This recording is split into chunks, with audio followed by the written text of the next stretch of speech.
খাদ্য অভ্যাস, টেনশন বা স্ট্রেস এবং ঘুম না হওয়া, তিনটা স্বাস্থ্যের জন্য মারাত্মক হুমকি স্বরূপ। কিভাবে খাদ্যাভ্যাস কীভাবে স্বাস্থ্যের জন্য হুমকি স্বরূপ? যেমন আপনার যে স্বাভাবিক দরকার প্রয়োজনীয় খাবার, ভাত, মাছ, ডিম, ডাল, মাংস, মুরগি, এগুলো আমরা নিয়মিতভাবে খাবারের তালিকায় আমরা সংযুক্ত করে থাকি এবং আমরা নিয়মিতভাবে ভাত খাচ্ছি বা রুটি খাচ্ছি, কেউ সবজি, পর্যাপ্ত সবজি খাচ্ছি, ফলমূল, সবজি, তরকারি খাচ্ছি, পানীয় পর্যাপ্ত পরিমাণে খাচ্ছি।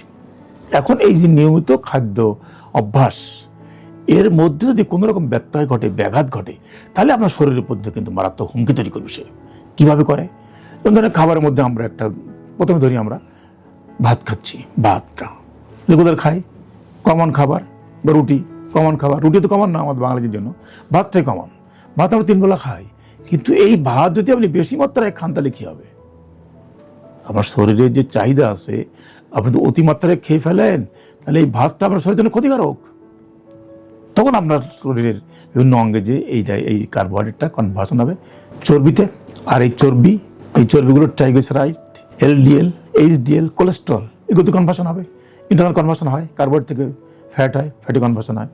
এখন এই শরীরের এই ফ্যাটগুলো কার্বোহাইড্রেট খাওয়ার কারণে এগুলো ফ্যাটি কনভার্সন হলো, তো এগুলো এখন শরীরের বিভিন্ন জায়গায় জমে থাকবে।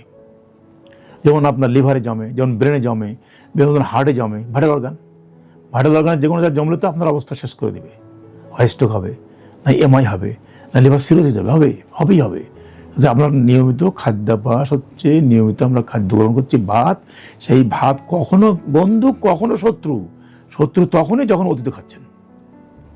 এরপর আছেন ভাতের পরে আমরা সবজিগুলো খাই, আঁশ জাতীয় সবজি খান পর্যাপ্ত পরিমাণে।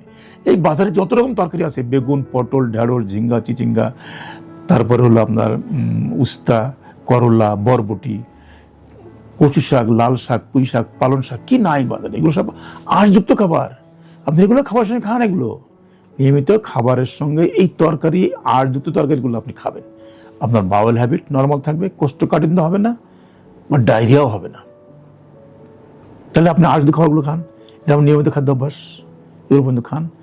আর যদি দেখা যায় না এগুলো বাদ দিয়ে আপনি খাচ্ছেন কি ওই ময়দার তৈরি যেগুলো খাবার, কিন্তু ফাইবার নাই, ময়দার তৈরি খাবারগুলো খাচ্ছেন যে খাবারে কোনো ফাইবার নাই, স্টুল তৈরি হবে না।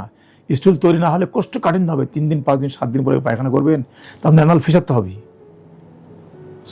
স্টুল তো হার্ড হবেই, কারণ পানিগুলো তো খেয়ে ফেলছে, কোলনে পানি খেয়ে ফেলে স্টুলকে হার্ড সলিড করে দেয়। এই সলিড পায়খানার মলদার যখন পাস করবেন তখন মলদারে বড় করে খাওয়া হবে, যাকে বলে আপনি অ্যানাল ফিসার। আর anal fissure, chronic anal fissure হলে তো ওরা বিশাল অঙ্কের টাকা যাবে চিকিৎসার জন্য। তাহলে এটার খাদ্যাভ্যাসের মধ্যে পড়ে। যেমন অনেকে সুগার খাচ্ছে, অ্যালকোহল খাচ্ছে, মদ খাচ্ছে, গরু মাংস, খাসির মাংস খাচ্ছে, চর্বি জাতীয়, এগুলো আপনার ফ্যাটি লিভার করতে সহায়ক। তাহলে এগুলো আপনার খাদ্যাভ্যাসের মধ্যে এই জিনিসগুলো পরিবর্তন আনতেই হবে। স্ট্রেস বা টেনশন বলি আমরা, স্ট্রেস তো বলবেন মানুষ বোঝে কম, টেনশন বলে ভালো বোঝে।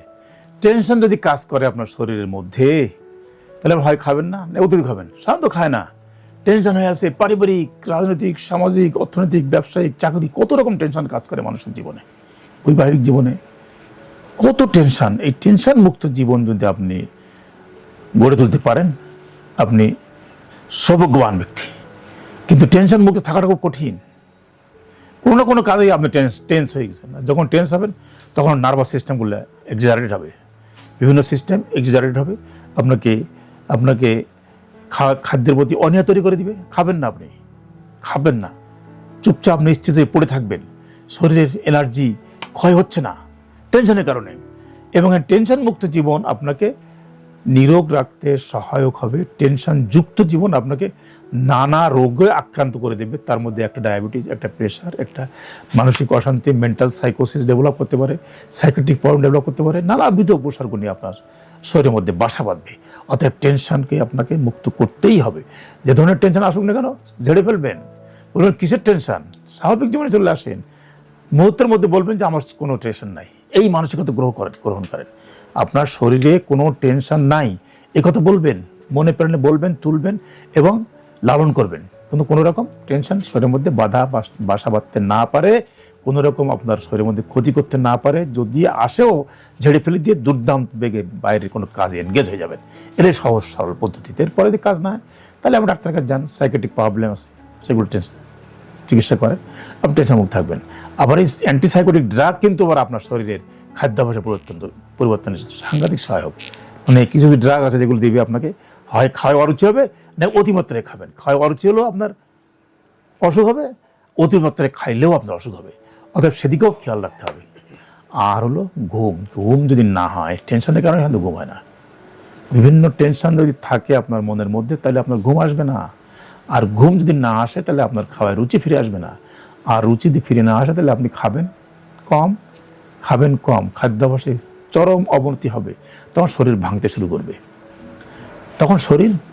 শুরু করবে, শরীর ওজন কমে থাকবে এবং নানাবিধ রোগে kidney disease, heart disease, liver disease, ব্রেনের ডিজিজ সব এসে আপনার শরীরের মধ্যে আস্তানা গাড়বে। ধীরে ধীরে আপনি ক্রমান্বয়ে মৃত্যুর মুখে ধাবিত হবেন। ধন্যবাদ।